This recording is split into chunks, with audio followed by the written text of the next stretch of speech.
విద్యుత్ స్తంభాలపై కేబుల్ వైర్లు కట్ చేయాలని అధికారులకు ఆదేశాలు జారీ చేసిన తెలంగాణ ప్రభుత్వం.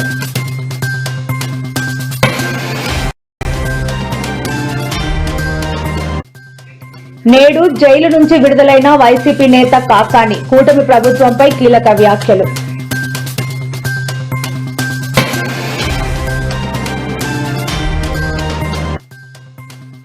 తెలంగాణలో యూరియా కష్టాలపై హరీష్ రావు మండిపాటు. కాంగ్రెస్ ప్రభుత్వ వైఫల్యం వల్లే రైతులకు కష్టాలన్న హరీష్.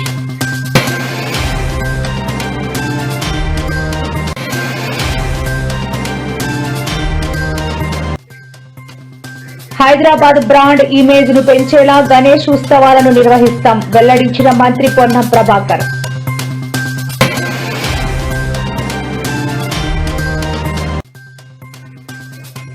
జగన్ పత్రికా ఛానళ్లపై టీటీడీ చైర్మన్ కరువు నష్టం దావా. టీటీడీకి 10 కోట్ల రూపాయలు చెల్లించాలని డిమాండ్.